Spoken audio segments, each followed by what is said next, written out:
ibadah-ibadah kan sebenarnya proses mudik. Kita sholat itu lagi mudik, kita haji lagi mudik, kita baca Quran lagi mudik. Ketika apapun proses kebaikan yang kita kerjakan adalah proses OTW untuk kembali kepada Allah.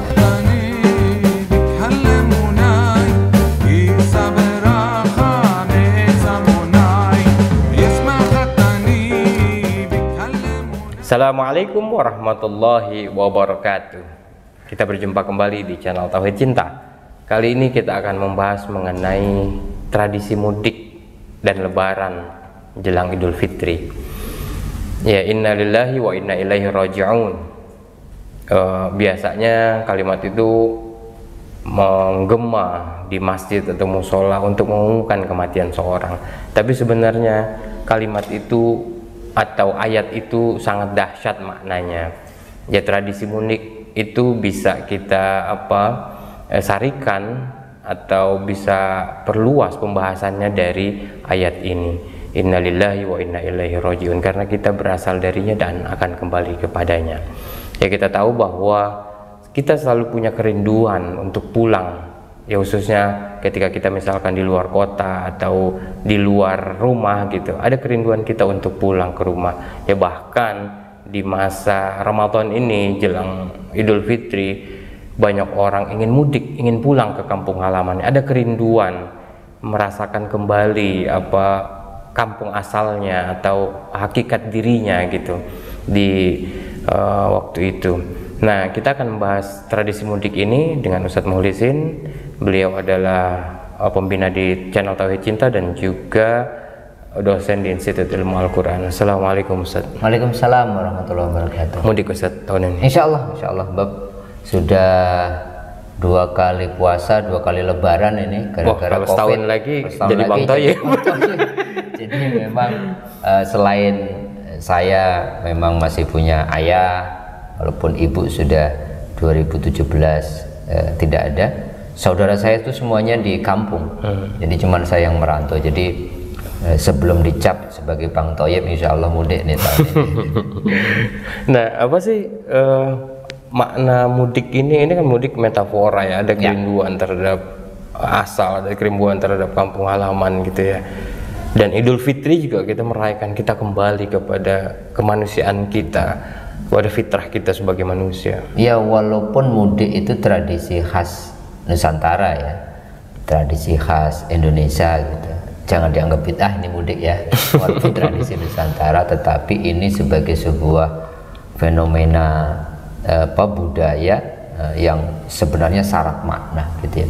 Kenapa orang itu rela dulu sebelum ada tol ya, zaman Presiden Jokowi itu orang bisa biasanya 10 jam itu bisa 24 jam, bisa berhari-hari ya bermacet ria, tapi semangatnya itu luar biasa. Bahkan kemudian membawa makanan, tol itu saya jadi tempat rekreasi aja saking macetnya, dan orang kemudian rela kemudian menghabiskan uang yang tidak sedikit gitu, habis kemudian untuk mudik balik sini lagi dan nol lagi gitu. Untuk apa? Untuk kembali ke kampung halaman yang secara fisik. Bayangkan untuk kembali ke kampung halaman, ketemu orang tua, ketemu asal kita lahir aja, orang begitu luar biasa. Bagaimana kemudian itu sebenarnya refleksi ada sesuatu yang tidak sekedar fisik, Mas Rifki, bahwa di dalam diri kita, makhluk manusia itu kan sejatinya kayak kata Said Hussein Nasr, bukan fisiknya.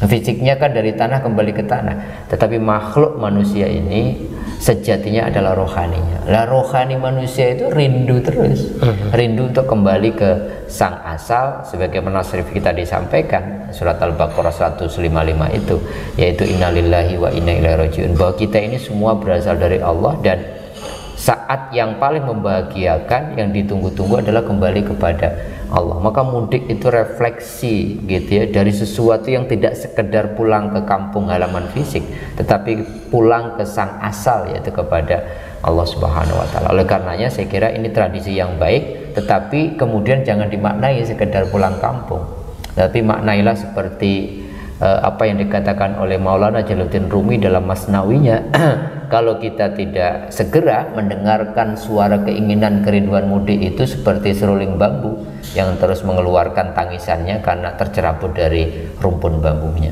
Jadi semua orang itu rindu untuk kembali kepada sang asal, rindu kembali kepada sang maha cinta, rindu kembali kepada Allah.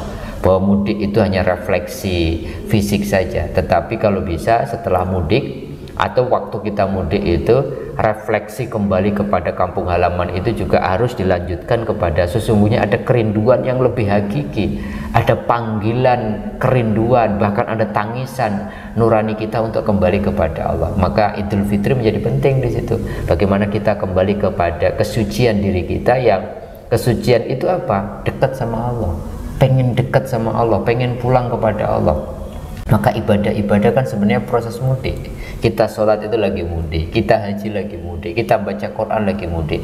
Ketika apapun proses kebaikan yang kita kerjakan adalah proses OTW untuk kembali kepada Allah. Proses dalam bahasa kita itu taqarrub ila Allah, mendekatkan diri agar kita semakin dekat, semakin kembali kepada sejatinya kita dulu berasal, karena itu adalah tempat sejatinya kebahagiaan.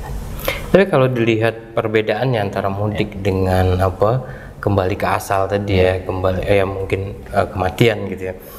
Kalau mudik kita mencoba jor-joran lah, mengeluarkan kita membagi-bagi harta kita gitu, berbagi kepada saudara-saudara kita, tetangga, segala macam kerabat.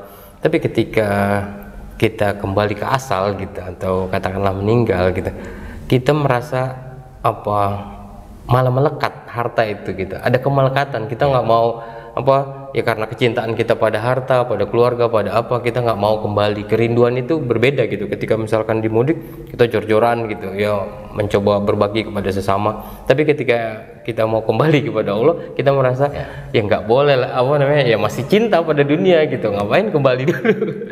Itulah refleksi sebenarnya. Problem manusia itu kan problem kepada lebih fokus kepada urusan yang bersifat fisikal gitu. Manusia direduksi sekedar menjadi manusia fisik, padahal manusia tanpa rohani seperti raga aja tanpa jiwa. Dan kebanyakan kita lebih fokus kemudian memberikan kayak aksesoris yang bersifat fisikal. Ya kita sakit fisik aja, cepet tanggapnya luar biasa, kita hafal obatnya bahkan. Tapi penyakit rohani, hati kita sakit, masih suka iri, dengki, masih takabur, marah-marah, cuek-cuek aja. Begitu juga kerinduan kepada kampung halaman itu, begitu energi kita habiskan untuk dapat itu semua. Tapi sebenarnya ada energi, ada kerinduan hakiki, fitrah kita kembali ke sang asal juga kita abaikan. Ini saya kira menjadi otokritik ya buat kita, bahwa kemudian mestinya kegembiraan mudik ke kampung halaman itu juga sama gitu, disikapi dengan kegembiraan menjemput kematian. Mas Rifki, kalau kita baca ayat-ayat Al-Quran bicara tentang kematian itu tonnya menggembirakan. Coba bayangkan, Quran itu menggunakan 6 kata ketika bicara tentang kematian sebagai proses mudik yang kita bicarakan. Pertama menggunakan kata-kata maut. Ya maut itulah istilah terpisahnya nyawa dari badan seseorang. Menggunakan kata-kata ajal, kontrak kita sudah habis. Tetapi setelah 1, 2 maut dan ajal itu 4-4-nya, sisanya itu menggembirakan. Pertama misalkan kata-kata rujuk, pulang. Siapa sih nggak senang pulang?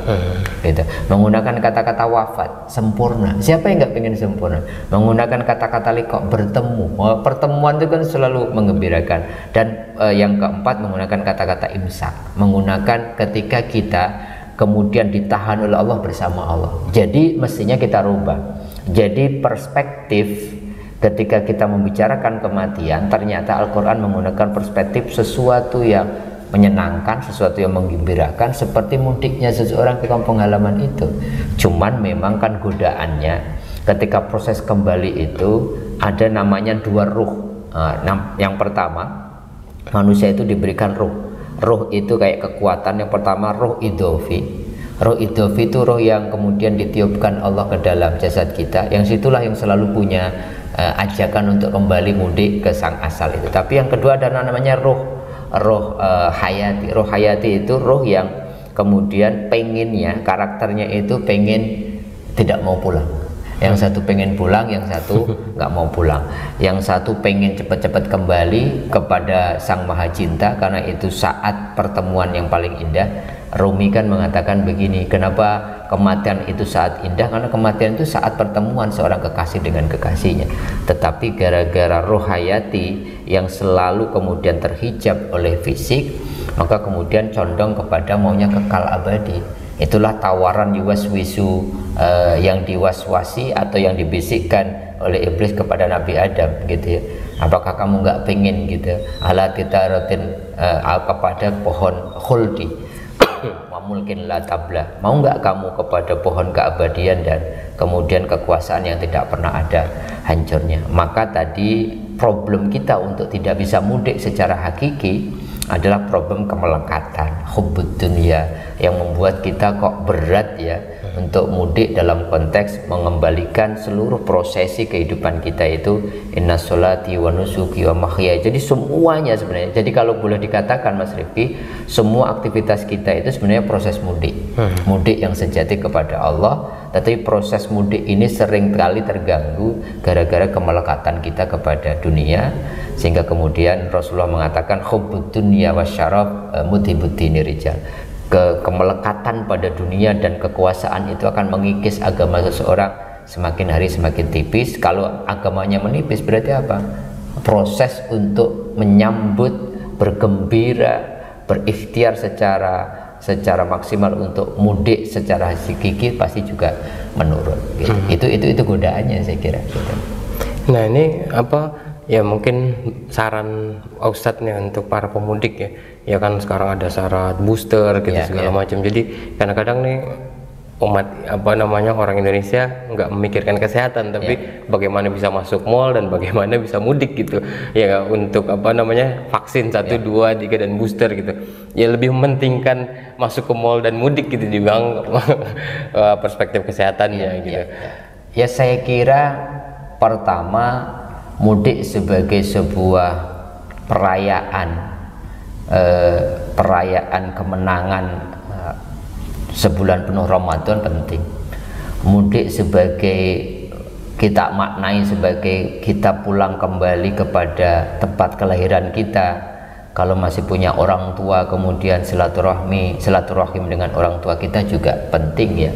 Tetapi yang tidak kalah penting saya kira mudik harus kita maknai tidak berhenti kita pulang ke kampung halaman kita dengan segala euforia, kegembiraan, bahkan mengeluarkan harta yang kadang-kadang kita paksakan dalam tanda petik gitu ya, untuk bisa menjadi orang yang mulia, kemudian berbagi kepada sanak famili. Tetapi ini harus kita lanjutkan.